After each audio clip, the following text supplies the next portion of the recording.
Au cœur d'une cellule froide, où la nuit s'étirait, lourde et interminable, bien au-delà de la mesure du temps, une jeune femme, le souffle court, formula une requête inouïe. S'il vous plaît, laissez-moi voir la Vierge Marie, ne serait-ce qu'une seule fois, avant que mon bébé ne vienne au monde. Le gardien, en entendant cette supplique, la rejeta d'un rire moqueur, la qualifiant d'absurdité pure. Pourtant, au lever du soleil suivant, un événement extraordinaire allait se dérouler au sein de ce bloc de béton gris, gravant une marque indélébile dans son âme, et faisant de lui le gardien qui pleura. Un effluve enivrant de roses flottait là où aucune fleur ne s'épanouissait, une lumière douce et insaisissable scintillait là où nulle bougie ne brûlait, et une femme, enchaînée à son destin, portait en elle la promesse d'un miracle. Un événement que la science, dans toute sa rigueur, ne saurait expliquer, mais que la foi, dans toute sa profondeur, pouvait embrasser. Ceci est le récit poignant de la détenue enceinte qui a prié avec ferveur, et du gardien qui, touché par l'inexplicable, versa des larmes de révélation. L'établissement correctionnel pour femmes se dressait à la périphérie de Kansas City, une forteresse d'acier et de béton ceinte de clôtures à mailles de chêne surmontées de barbelés, luisantes sous le pâle soleil d'hiver. L'air y était toujours imprégné d'un silence pesant, de regrets étouffés, et du bourdonnement incessant et anodin des lumières fluorescentes, qui ne connaissaient jamais le repos. Elle s'appelait Elena Vargas, 28 ans, enceinte de 5 mois, condamnée pour vol et possession de stupéfiants. La plupart des détenus purgeaient de courtes peines, mais les yeux d'Elena portaient le poids d'une existence tout entière, une douleur qui semblait transcender la durée de sa sentence. Chaque matin, au retentissement strident de la sirène, une main tremblante se posait sur son ventre arrondi. Les autres détenus se moquaient, chuchotant des sarcasmes, Sainte Elena priant un Dieu qu'il a manifestement oublié. Mais elle continuait d'élever ses prières silencieuses, même lorsqu'elle doutait que quelqu'un l'écoute. Ces nuits étaient les plus éprouvantes. Le lit de camp était glacial, et le bruit métallique des portes qui claquaient résonnait comme un tonnerre assourdissant dans l'obscurité. Elle murmurait à son enfant à naître, « Tu n'as pas demandé ce monde, mais je te promets de t'aimer plus que je ne m'aime moi-même. » Des larmes chaudes imbibaient la fine couverture, et pendant quelques précieuses secondes, elle s'imaginait quelqu'un, n'importe qui, lui tenant la main. Les gardiens, pour la plupart, ne percevaient pas ses prières. Ils ne voyaient qu'une détenue aux yeux fatigués, un numéro de dossier parmi tant d'autres. Pourtant, quelque chose chez Elena suscitait une hésitation, une brève pause chez certains. Peut-être était-ce sa dignité stoïque, sa manière de ne jamais jurer, de ne jamais crier, de ne jamais mendier. Elle portait sa tristesse avec une gravité, comme si elle était sacrée. Un dimanche, lors des rondes habituelles, elle vit l'aumônier de la prison, le père Raymond, transporter une petite statue, la Vierge Marie, sculptée dans du plâtre blanc, d'une trentaine de centimètres de hauteur. Elena se figea au barreau de sa cellule, transfixée.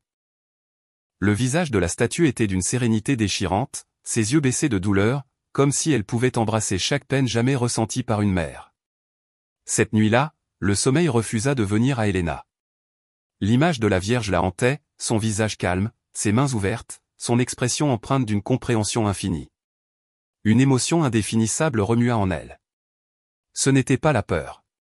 Ce n'était pas non plus l'espoir au sens habituel. C'était une sorte de douleur qui ressemblait à la douce et amère nostalgie de quelqu'un qu'elle avait aimé il y a longtemps.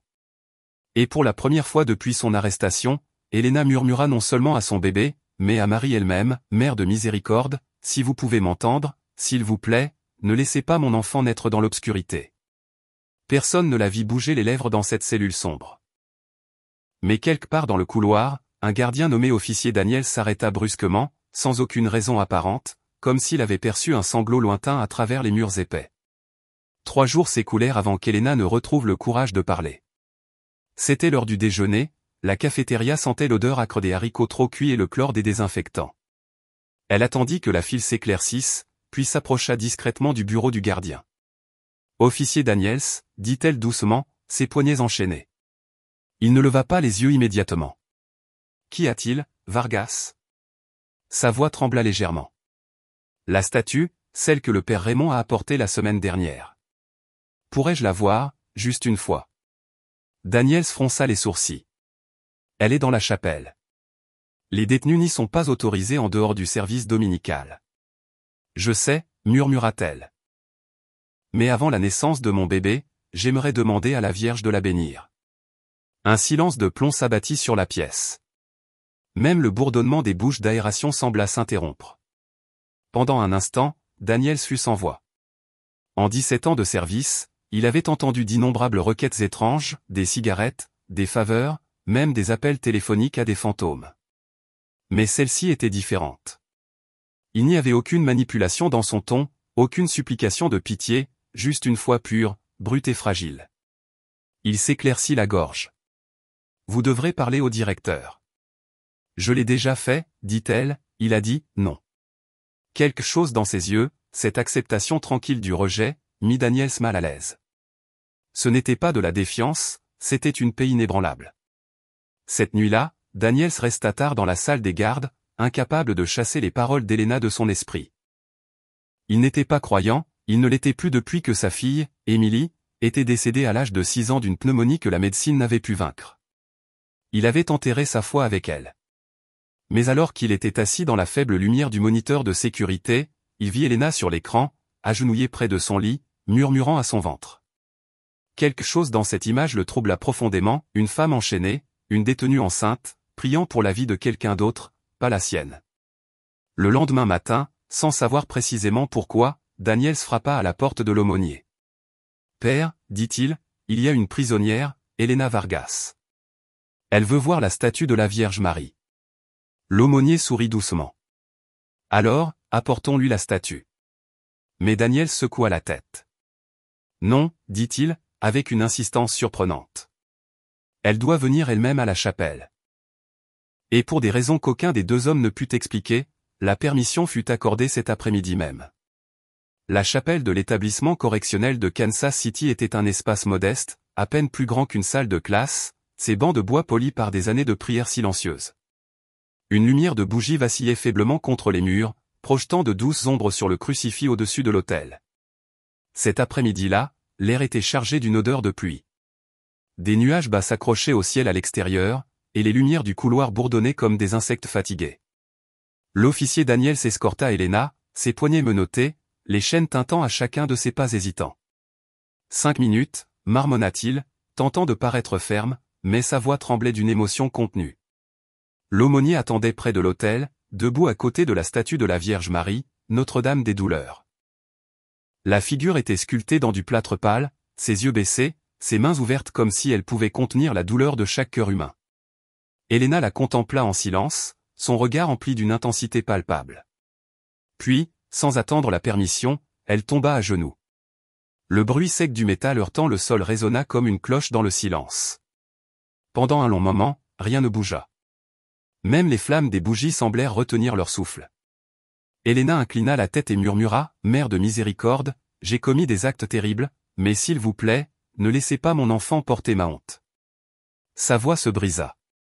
Une seule larme, chaude et solitaire, coula sur sa joue et s'écrasa sur le froid sol de pierre. Daniels, posté près de la porte, se sentit mal à l'aise. Il avait vu des détenus simuler des larmes, mais cela, c'était différent. L'air semblait plus épais, plus chaud.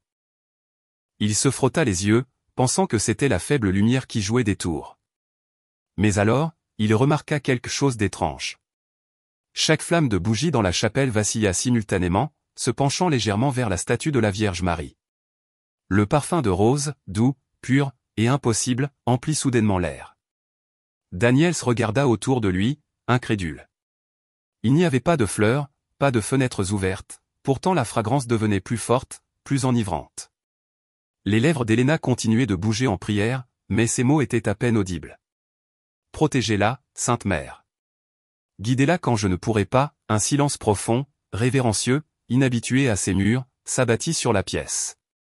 Les yeux de l'aumônier s'écarquillèrent. « Sentez-vous cela ?» murmura-t-il, sa voix tremblante. Daniels ne put que hocher la tête. Sa gorge était serrée par une émotion qu'il n'avait pas ressentie depuis des années. Pour la première fois en 17 ans, il sentit des larmes lui piquer les yeux. La lumière dans la pièce changea, un or pâle inonda les murs, comme si l'aube s'était levée à l'intérieur de la prison elle-même. Helena leva lentement la tête, son regard rivé sur le visage de la Vierge. Pendant une seconde fugace, elle crut voir les lèvres de la statue s'incurver, non pas de douleur, mais dans le plus doux des sourires. Puis les bougies se stabilisèrent. Le parfum s'estompa, et le moment de grâce fut passé. Daniels s'éclaircit la gorge, sa voix rauque. Le temps est écoulé. Mais aucun d'eux ne bougea. Quelque chose de sacré venait de traverser cette pièce, et tous deux savaient que rien à l'intérieur de ces murs ne serait plus jamais pareil. Cette nuit-là, le tonnerre roula sur la prison comme un avertissement divin. Le ciel s'ouvrit, la pluie torrentielle martelant les étroites fenêtres à barreaux.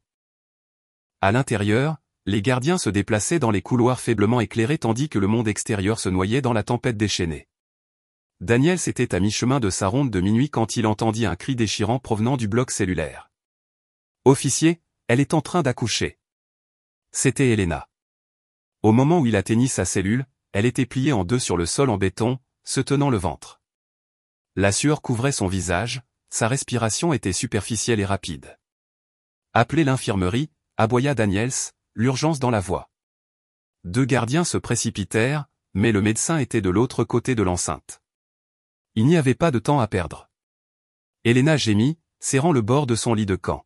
« S'il vous plaît, ne la laissez pas mourir. » Daniels s'agenouilla à côté d'elle, hésitant un instant avant de desserrer ses chaînes. « Tenez bon, Vargas. Tout ira bien. » Elle secoua faiblement la tête. « Pas moi, elle. Mon bébé. » Un éclair fulgurant traversa la fenêtre à barreaux, illuminant la cellule d'une lumière blanche et aveuglante. Pendant une seconde, Daniels jura qu'il avait vu quelque chose bouger. Un faible scintillement près du coin, comme le reflet d'une lumière de bougie là où aucune bougie ne brûlait. Quelques instants plus tard, l'infirmière de l'infirmerie arriva, poussant un petit chariot. La naissance fut brutale, crue et rapide. Elena cria, non de peur, mais en priant. « Je vous salue Marie, pleine de grâce. Je vous salue Marie. » Sa voix montait et se brisait entre les contractions. Finalement, l'enfant vint, petite, silencieuse, et d'une immobilité effrayante. L'infirmière se figea. « Pas de cri » murmura-t-elle, son visage pâle. Daniels regarda le petit corps, d'une pâleur et d'une immobilité troublantes. Elena tendit ses mains tremblantes. « S'il vous plaît, donnez-la-moi. » Il s'exécuta. Et dans la lumière vacillante, elle serra le bébé contre sa poitrine, murmurant encore et encore les seuls mots qui lui venaient. « Sainte Mère, s'il vous plaît, ne me l'enlevez pas », la pièce devint immobile. Même la pluie sembla s'arrêter, puis un son, faible au début, puis aigu et vivant. Le bébé cria. Daniels halta, le cœur suspendu. L'infirmière couvrit sa bouche, des larmes coulant sur ses joues, mélange de choc et de soulagement. Elena rit et sanglota à la fois, serrant fermement sa fille. La cellule, quelques instants plus tôt grise et sans vie, luisait maintenant d'un or pâle. Daniels se tourna vers le coin et la vit. La petite statue de la Vierge Marie qui se trouvait sur l'autel de la chapelle était là, posée sur un tabouret à côté du lit. Personne ne l'avait apportée, mais elle se tenait là, entourée d'une lumière douce qui vacillait comme une flamme de bougie, bien qu'aucune bougie ne brûlât. Daniels tomba à genoux, murmurant les seuls mots qui lui venaient. « Mère de Dieu, qu'avons-nous vu ?» Au matin, l'histoire s'était déjà répandue bien au-delà du bloc cellulaire. Personne ne savait exactement qui l'avait commencé. Peut-être l'infirmière, peut-être l'une des détenues qui avait vu les lumières vaciller à travers les fentes de la porte du couloir. Mais au lever du soleil, tout le monde murmurait les mêmes mots, empreints d'un mélange de crainte et d'espoir, la Vierge était là. Certains disaient avoir senti des roses dans le couloir pendant la tempête. D'autres juraient avoir entendu des chants, faibles, comme une berceuse céleste. Quelques gardiens levèrent les yeux au ciel, qualifiant cela de pure superstition. Mais même eux admettaient que quelque chose dans l'air était fondamentalement différent ce matin-là. Lorsque Daniels traversa le bloc, les femmes se turent, observant un homme transformé. Il n'était plus le même gardien qu'elles avaient vu tous les jours pendant 17 ans. Son visage semblait plus doux, ses yeux rougis et gonflés de larmes retenues. Il n'aboyait pas d'ordre. Il ne criait pas. Il se contenta de hocher la tête silencieusement tandis qu'Elena tenait son nouveau-né, enveloppé dans une couverture qui semblait bien trop petite pour contenir le miracle qu'elle portait. L'aumônier vint bénir le bébé. Il l'appela Maria Grèce. Pendant qu'il priait, une brise chaude passa par la porte ouverte, un phénomène impossible dans un bâtiment hermétiquement clos pour l'hiver.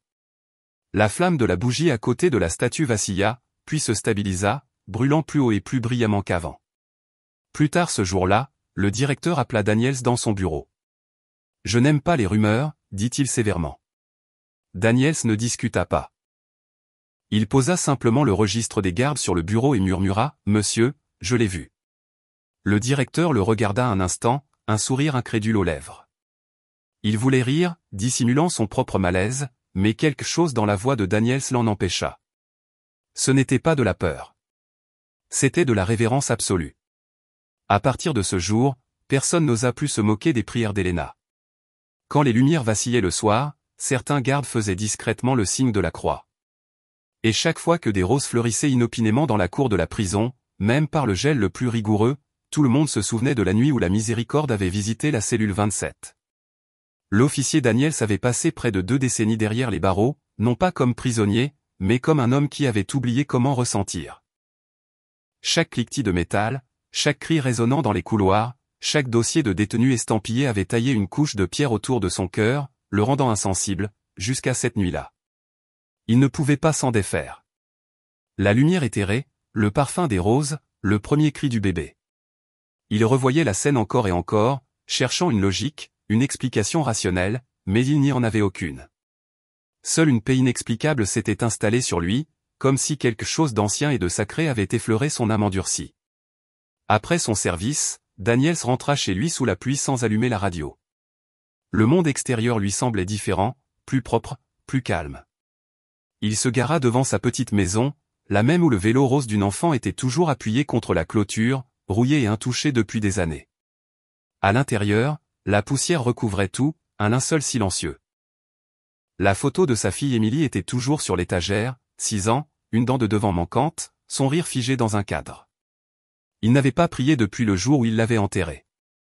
Il s'était tenu devant sa tombe et avait dit à Dieu, « Tu n'existes pas », mais maintenant, alors que le tonnerre grondait dehors, il se retrouva à genoux, ne sachant ni comment ni pourquoi, des larmes coulant sur son visage marqué. « Pourquoi elle, Seigneur ?» murmura-t-il, la voix brisée. « Pourquoi eux ? Pourquoi moi ?» Il n'y eut pas de voix, pas de signe, seulement le silence. Pourtant, pour la première fois, ce silence ne lui sembla pas vide. Il lui sembla vivant. Le lendemain matin, il retourna tôt à la prison et s'assit au fond de la chapelle. Aucun service n'était célébré. Les bougies étaient éteintes. Pourtant, il resta là près d'une heure, juste à respirer, à contempler la statue de la Vierge. Lorsque l'aumônier passa, il s'arrêta. « Daniels, ça va ?» L'officier hocha lentement la tête. « Je ne sais plus ce que je crois, » dit-il, sa voix grave, « mais je pense que je veux recommencer. » À partir de ce jour, Daniels commença à assister aux courtes prières matinales avant chaque quart de travail. Il ne parlait pas. Il ne chantait pas.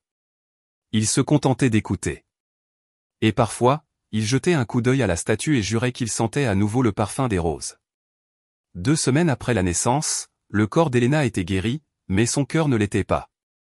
Elle savait que le jour redouté approchait, celui où elle devrait confier son bébé à la famille d'accueil. Les règles de la prison étaient claires, aucun nourrisson ne pouvait rester au-delà de 14 jours.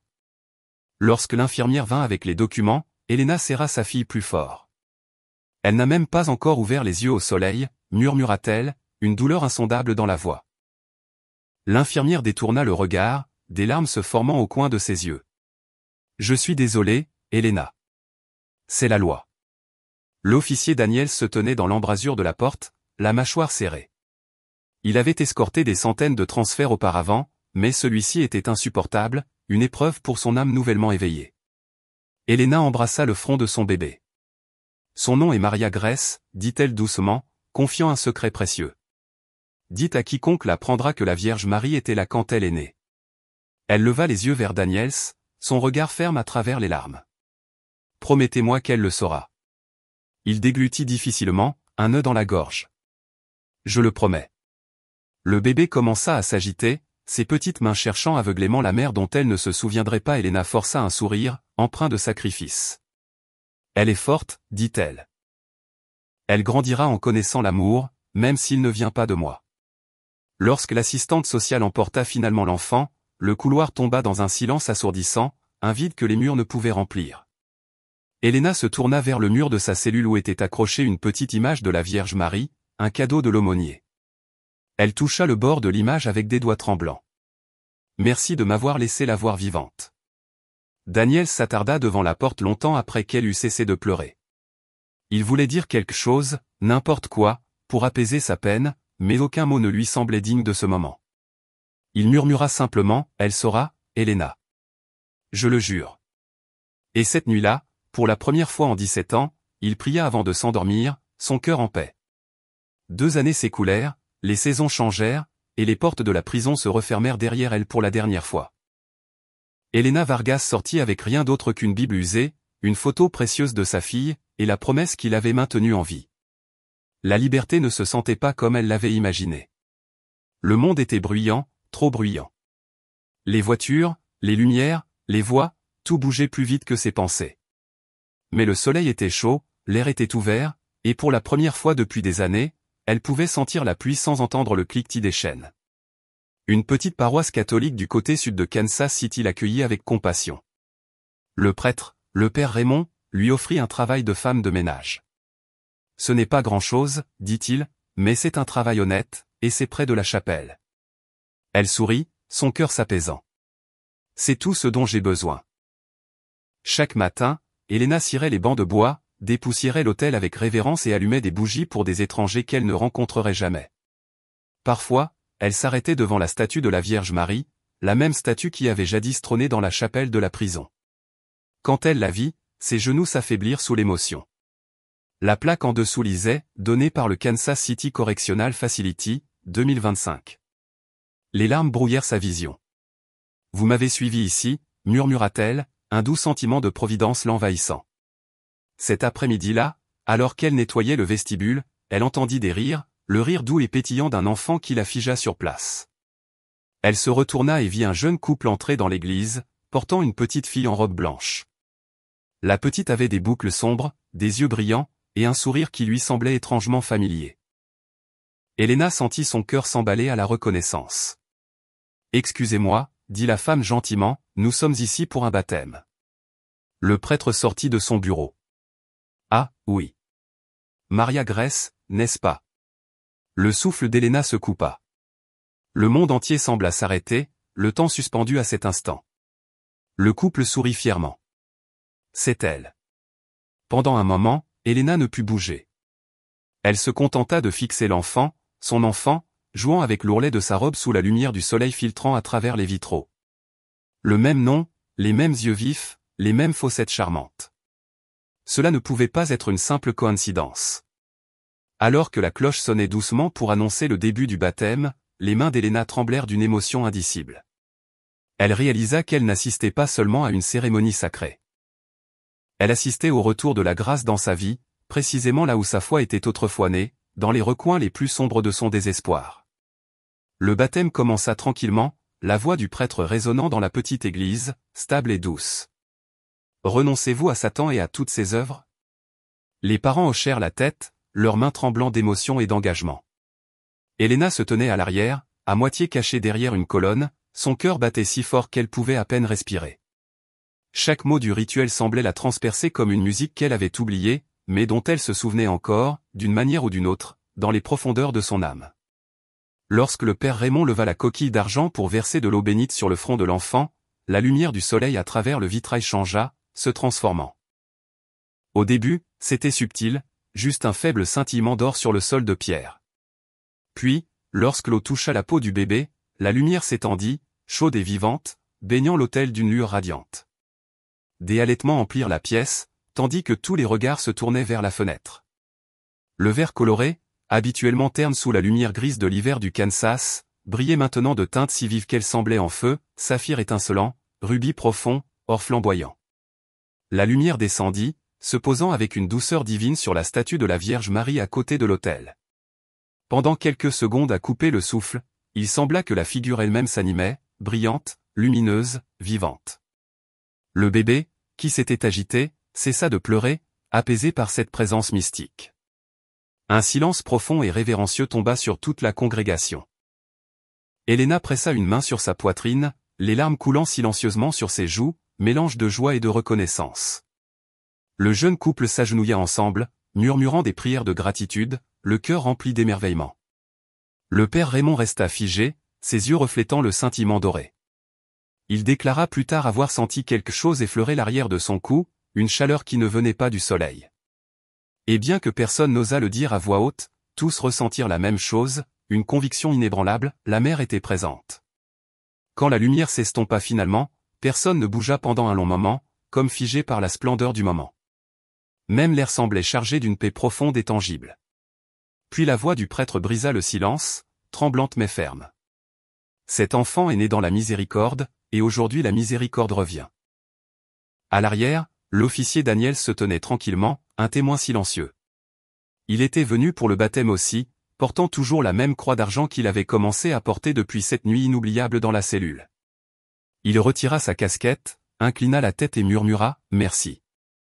Et à ce moment-là, chaque cœur dans cette église, de la femme qui avait péché à l'homme qui avait douté, sut qu'ils avaient été témoins de quelque chose de sacré, d'un véritable miracle. Après le baptême, l'église se vida lentement. Les parents remercièrent tout le monde, prenant des photos avec des sourires tremblants, le visage rayonnant de bonheur. Helena resta en arrière, debout dans la douce rémanence de ce qui venait de se passer. La statue de la Vierge Marie ne brillait plus, mais quelque chose en elle-même semblait différent, transfiguré. Ou peut-être était-ce Helena qui avait changé, son cœur empli d'une paix nouvelle. Elle s'agenouilla, pressant son front contre le banc de bois usé. « Merci », murmura-t-elle, ces mots à peine audibles. « De m'avoir rendu plus que je ne méritais. » Le bruit de pales en résonna derrière elle. L'officier Daniel s'approcha, tenant sa casquette à deux mains, l'air humble. « Elle est magnifique, dit-il doucement, son regard posé sur l'endroit où Maria Grèce avait été baptisée. » Helena hocha la tête, ses yeux brillant d'une émotion douce amère. « Elle ne me connaît pas, mais elle porte ma prière. » Daniel s'hésita, puis confia, « Vous savez, je pensais que les miracles n'étaient que des histoires pour les gens désespérés. » Il regarda vers l'autel, là où la lumière divine avait dansé. « Mais cette nuit-là dans la cellule, et aujourd'hui, je ne pense plus jamais douter. » Il lui raconta qu'il avait enfin visité la tombe de sa fille, après des années de silence amer, il s'était tenu là et avait prié pour la première fois depuis sa mort. « Je n'ai pas demandé son retour, dit-il, la voix empreinte d'une nouvelle sérénité. J'ai juste demandé la paix et, d'une manière ou d'une autre, je crois l'avoir obtenue. » Helena sourit faiblement, un sourire empreint de sagesse. La paix est le miracle que la plupart des gens oublient de demander.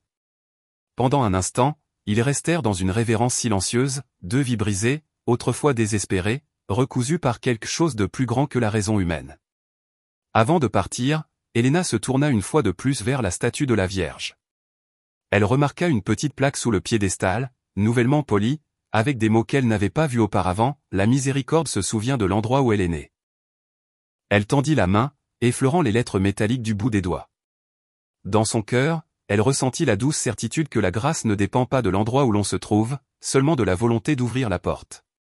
Dehors, les cloches sonnèrent pour la messe du soir, et la lumière du soleil couchant emplit l'embrasure de la porte comme une promesse renouvelée. Au cœur tranquille de Kansas City, la petite église est toujours là, la lumière du soleil traversant le même vitrail qui jadis brillait comme le feu céleste. Si vous regardez attentivement sous la statue de la Vierge Marie, vous trouverez une petite plaque en laiton qui dit, avec une simplicité émouvante, « Pour Helena et Maria Grèce, où la miséricorde a fleuri. » Les visiteurs y déposent des roses, symbole de l'impossible devenu réel. Certains viennent chercher des miracles, espérant une intervention divine. D'autres viennent simplement se souvenir que la grâce choisit souvent les recoins les plus oubliés du monde pour se faire connaître, là où l'espoir semble le plus ténu. Helena nettoie toujours cette église chaque matin, ses mains fermes, ses yeux empreints d'une paix profonde et inébranlable. L'officier Daniel s'y vient toujours une fois par semaine, allumant une bougie et murmurant une prière pour sa fille bien-aimée et pour la femme dont la foi a ravivé la sienne.